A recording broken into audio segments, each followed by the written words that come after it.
നമ്മുടെ റൈസിംഗ് കുട്ടിയം എന്ന സംഘടനയുടെ ആഭിമുഖ്യത്തിൽ സ്കൂൾ കുട്ടികളുടെ പഠനോപകരണ വിതരണവും ആദരിക്കൽ ചടങ്ങും കുട്ടിയം വ്യാപാര ഭവനിൽ വെച്ച് 24/5/2025 ശനിയാഴ്ച ഇരവിപുരം MLA ശ്രീ നൌഷാദ് അവരുടെ സാന്നിധ്യത്തിൽ നടന്നു.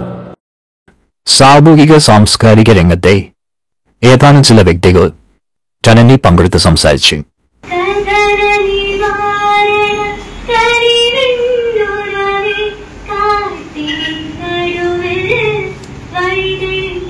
ഇനി എന്താണ് ആരൊരാൾ തമാശയ്ക്ക് പറഞ്ഞ് ഞങ്ങൾ സംസാരിച്ചുകൊണ്ടിരുന്നപ്പോ ഇനി ഇവിടെ ഒരു എയർപോർട്ട് വേണം. തമാശയ്ക്ക് പറയുകയാണെങ്കിലും കേരളത്തിൽ ആദ്യം ഫ്ലൈറ്റ് ലാൻഡ് ചെയ്തത് നമ്മുടെ കൊല്ലത്താണ്.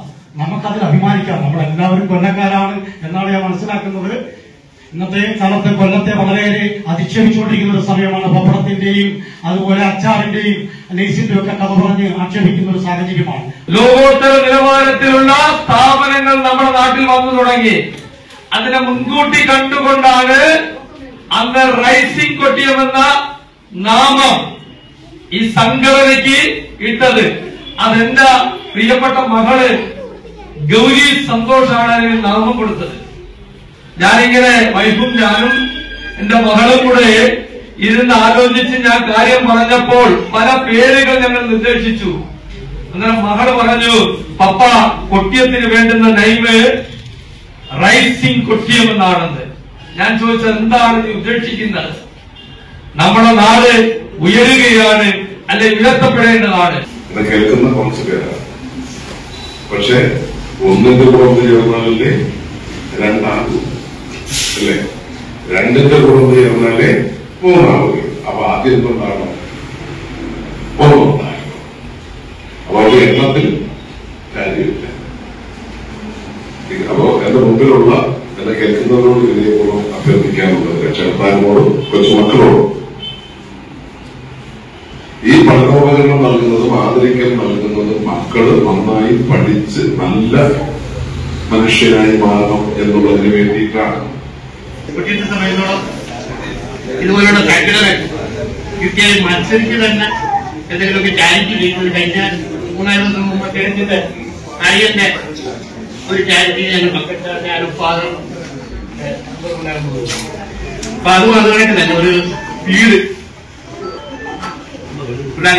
ഒരു വീട് പുതിയ ഒരു അതും ഈ പറഞ്ഞ കോപ്പറേറ്റീവായി ഒരെണ്ണം ചേർന്നുകൊണ്ട് ഒരു വീട് നിർമ്മിച്ചു.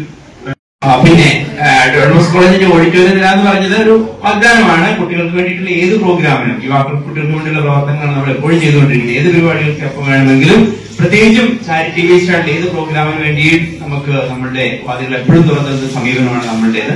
അപ്പൊ അങ്ങനെ റൈസിംഗ് കുട്ടിയുമായിട്ട് കൈകോർത്ത് നമുക്ക് ഈ കാര്യത്തിൽ സന്തോഷമേ ഉള്ളൂ.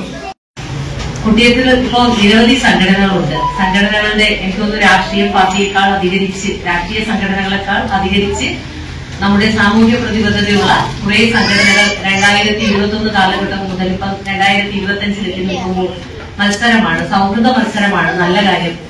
അതിപ്പോ ഈ കഴിഞ്ഞ കുറച്ച് ദിവസമായി അതിനൊരു ചെറിയ മാറ്റം സന്തോഷത്തോടെ വിവരിച്ച മാതിരി നമ്മുടെ എന്ന ഒരു വാക്കുകൂടി അതിനൊരു മേമ്പടി ചേർക്കുകയാണ്.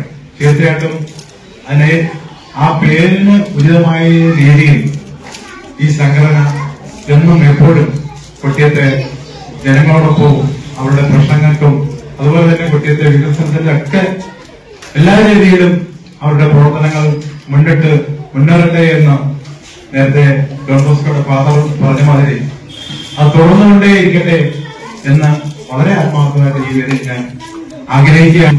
ഇതുവരെ ഇവിടെ നടന്നു വന്നിട്ടുള്ള വിഷയങ്ങൾ എനിക്ക് കൂടുതൽ ഗ്രാഹ്യമില്ല. ഞാൻ വിദേശത്തായിരുന്നു. ഈ അടുത്ത സമയത്താണ് ഞാനിവിടെ വന്നത്. നേരത്തെ നമുക്ക് അറിയാവുന്നതെന്ന് പറയുന്നത് നമ്മുടെ പുല്ലാൻകുഴി സന്തോഷ് അവർകളെയും നിസാം മറേജ് അവർകളെയും നമ്മുടെ ആൽഫ ഇങ്ങനെയുള്ള കുറച്ചുപേരെ മാത്രമേ നമുക്ക് അറിയാവൂ.